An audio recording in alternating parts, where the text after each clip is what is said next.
미국과 중국이 이틀 일정의 고위급 무역 협상을 시작했습니다. 협상이 3개월 만에 어렵게 재개가 됐지만 이번에도 절충점을 찾기 어려울 것이라는 전망이 큰 상황입니다. 이런 가운데 터키가 시리아의 쿠르드족을 겨냥한 군사공격에 나서면서 지정학적 위기가 높아졌는데요. 세계 경제에 미치는 파장 짚어보겠습니다. 이화여대 경제학과 김세환 교수와 함께하겠습니다. 어서 오세요. 어서 오세요. 안녕하십니까? 네. 네. 어젯밤에 미국 워싱턴에서 고위급 무역 협상이 재개가 됐는데요. 일단 네. 첫날 협상 분위기 어떻게 보셨습니까? 네, 미중 간 무역 협상이 거의 1년 7개월 이상 지속되고 있는데 아무런 결과가 있지는 않습니다. 예. 그동안 파국을 맞을 만한 수많은 고비가 있었지만 두 양국이 계속 만나고는 있는 어려운 상황입니다. 따라서 양국 모두 이제는 낙관도 하지 않고 비관도 하지 않는 그런 분위기가 팽배한 것 같습니다. 전체적으로 미국은 모든 문제를 일거에 해결하는 빅딜을 선호하고 있고 중국은 자그마한 중국의 이익이라도 취하려는 스몰딜을 취하고 있는 그런 전략을 택하고 있습니다. 9월 말에 미국은 중국의 건군 70주년을 기해서 그 관세 부과를 미뤄주는 그런 유화 제스처를 하였고요. 예. 중국은 미국의 그 콩이나 돼지고기를 더 수입하겠다는 약속을 함으로 인해서 지금 협상 분위기가 그렇게 나쁜 것 같지는 않습니다. 네. 최근에는 관세 폭탄, 환율 등 경제 영역을 넘어서 인권 문제로까지 커지고 있는 상황이거든요. 네. 이 미중 갈등 상황 좀 정리를 해주신다면 어떨까요? 네, 미중 갈등 상황을 지난 2년간 살펴보면 양국이 상호 간의 외교 파트너로 인정하고 있는지 의심스러울 정도로 경제 분야를 넘어서 국방, 외교 그리고 인권 문제까지 다양한 문제를 아우르고 있습니다. 네. 그 미중 무역 갈등이 정식으로 시작된 게 작년 2018년 7월에 미국이 중국의 수출품에 대해서 25% 관세를 부과하면서 시작이 됩니다. 그 이후에 올해 5월에는 그 화웨이에 대해서 미국이 블랙리스트를 만들어서 화웨이랑 거래하는 모든 미국 기업은 미국 정부에 신고하도록 조치를 취하였습니다. 예. 그 다음에 올해 8월에는 갑자기 미국 정부가 중국이 환율 조작국으로 지정을 하는 사태에 이르렀습니다. 오바마 대통령 때부터 미국 정부가 중국을 환율 조작국으로 지정을 하지는 않고 그 후보국으로만 계속 지정을 해왔습니다. 네. 하지만 이번에 굉장히 강력한 조처인 환율 조작국으로 지정함으로써 미국 정부가 중국에 대해서 어떠한 보복 조치도 취할 수 있는 법적인 기반을 마련하기도 하였습니다.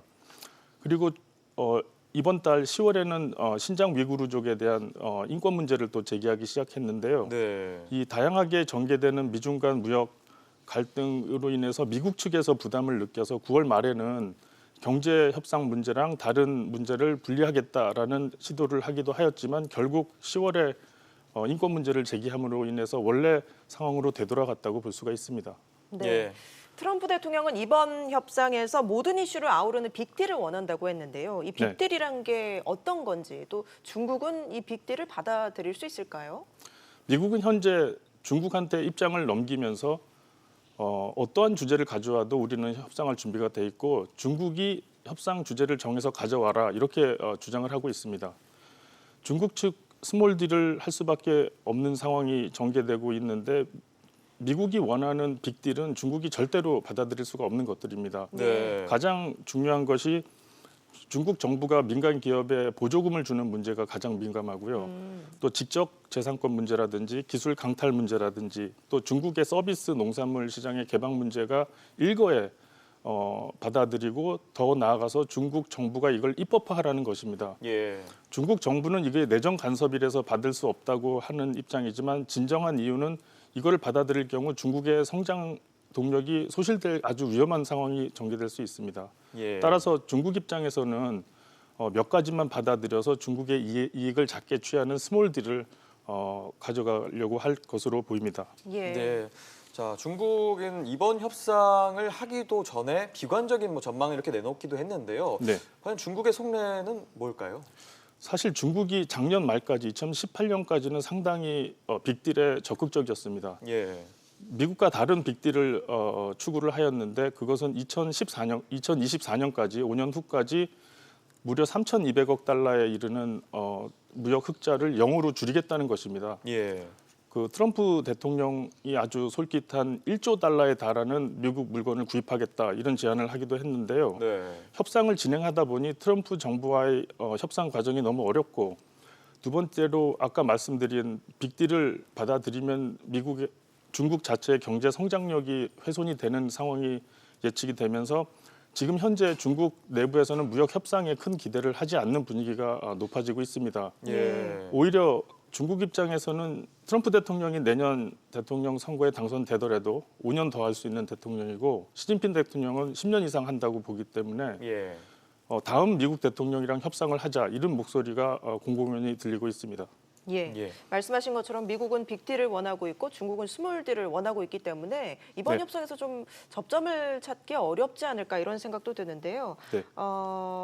트럼프 대통령이 류어 부총리를 내일 만난다고 하지 않습니까? 네. 근데 이 자리에서 혹시 뭐 모종의 합의가 이루어지지 않을까 어떻게 보십니까? 중국과 미국 사이의 스몰 딜, 즉 예를 들어서 미국은 중국 수출품에 대한 관세를 미뤄주고 중국은 미국 농산물에 대한 수입을 더 늘려주고 이런 과정에 합의를 한다면은 내일 류호 부총리가 트럼프 대통령을 만났을 때 큰 진전이 있을 수도 있을 것으로 보입니다. 예. 일단 오늘 나온 트럼프 대통령이 류호 부총리를 만난다는 것 자체가 상당히 긍정적인 결과에 대한 신호라고 볼 수가 있습니다. 하지만 이런 긍정적인 신호 뒤에 막판에 뒤집히는 경우가 항상 많았기 때문에 결과는 봐야 될 것 같습니다. 예. 자, 이번 협상에서 양국이 사태 실마리를 찾지 못한다면 아무래도 미중 무역 격화가 더 심해질 것 같거든요. 네. 아무래도 이렇게 되면은 세계 경제에도 타격이 있지 않을까요? 맞습니다. 지금 현재 미중 경제 갈등에 영향을 받지 않는 나라는 거의 없다고 보시면 됩니다. 예. 지금 이 결과에 대해서 모든 나라가 숨죽이고 그 과정과 결과를 주시하고 있는데요. 트럼프 대통령의 입장만 보더라도 내년 그 대통령 선거가 와 있는데 현재 아무런 결과 없이 미중 협상을 끝내기도 어려운 상황입니다. 예. 그리고 시진핑 주석 입장에서도 중국 경제가 상반기에 성장률이 6% 초반대로 상당히 하락하였기 때문에 이 문제를 그대로 넘길 수도 없는 입장입니다. 예. 또한 최근에는 IMF나 월드뱅크의 총재들이 이런 미중 간의 무역 갈등이 글로벌하게 영향을 줌으로 인해서 기업들이 투자를 줄이고 소비자들도 소비를 줄이고 따라서 글로벌 침체를 다시 일으킬 수 있다는 강한 경고를 하고 있습니다. 예. 세계 경제 불확실한 요인으로 미중 무역 전쟁뿐 아니라 최근에 터키 사태가 네. 부상을 하고 있는데요. 터키군이 쿠르드족을 공격하는 이유는 뭔가요? 그 터키가 경제를 보면 상당히 불안한 그 펀더멘털이 약한 나라라고 볼 수 있습니다. 네. 그 농업과 서비스업 중에서 관광업에 의존하는 비율이 한 20% 이상 되는 나라인데 그 국내적으로 정치 기반도 상당히 혼란스럽습니다. 예. 특히 쿠르드족이 전 세계에서 단일 국가를 가지지 못한 단일 민족으로서 가장 큰 규모라고 알려져 있습니다. 인구가 3,300만 명으로 알려져 있어서 북한보다도 크고 남한보다는 조금 작습니다. 예. 예. 따라서 이 쿠르드족이 미군이 IS를 격퇴하는 데 도움을 주면서 독립국가를 상당히 만들기를 원했는데 이 지역이 시리아 북부이고 또 터키랑 접경 지역이다 보니 터키에게는 상당히 정치적인 혼란을 초래했던 것도 사실입니다. 예. 따라서 이번에 시리아의 북부에서 미군이 철수를 하면서 그 기회를 이용해서 터키가 쿠르드족의 그 독립에 대한 그런 움직임을 없애려고 하는 것 같습니다. 그런데 큰 그림을 보면 여기서 미국이 3년 전부터 그 원유를 자급자족하고 있습니다. 네. 소비 셰일 오일이 생산이 늘어나면서 미국이 전혀 외국에서 원유를 수입하지 않아도 되는 상황인데요. 따라서 경제적인 이권 면에서 중동에서 미국의 역할이 작아졌습니다. 쉽게 말씀드려서 중동에서 굳이 미국이 그 큰 돈을 쓰면서 군대를 유지할 필요가 작아졌습니다. 예. 따라서 이런 입장에서 보면은 쿠르드족에 대한 터키의 공격은 참 그 국제 외교 문제에 있어서 정말 냉정한 현실을 보여주고 있습니다. 네. 자, 이번 사태 국제사회는 터키에 대해서 맹비난을 하고 있고 거기에다가 트럼프 대통령도 터키 경제를 완전히 무너뜨리겠다 이렇게 경고까지 했거든요. 네. 과연 효과가 있을까요? 저는 효과가 있을 것으로 봅니다. 작년에 그 터키 정부가 미국인 목사를 인질로 잡았던 경우가 있는데 그때 트럼프 대통령이 화가 나서 터키가 수출하는 철강 제품에 대해서 관세를 살짝 5% 정도 올렸습니다. 네. 근데 별거 아닌 이 조치로 인해서 터키의 리라화가 거의 40% 폭락하는 상황에 이르렀는데요. 예. 아까 말씀드린 대로 터키의 경제 근본 구조가 상당히 미약하기 때문에 EU 국가들과 그리고 미국 그리고 이번에 같이 쿠르드족에 대한 전쟁을 반대하고 있는 러시아까지 같이 경제 제재를 한다면 상당히 타격을 줄 수가 있다고 봅니다. 혹시 뭐 우리나라에 영향을 미치는 부분은 없을까요? 그 우리나라에 직접적인 영향을 주는 거는 잘 없겠지만 쿠르드족이 살고 있는 그 시리아 북부 지역의 위쪽이 터키고요. 바로 네. 위가 이제 그리스와 이태리입니다.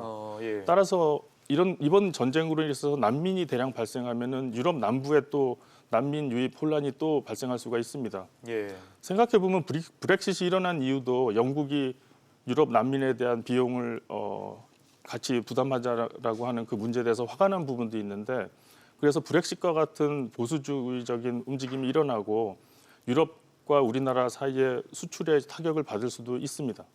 네. 알겠습니다. 오늘 말씀 여기까지 듣도록 하겠습니다. 지금까지 이화여대 경제학과 김세환 교수와 함께했습니다. 고맙습니다. 고맙습니다. 감사합니다.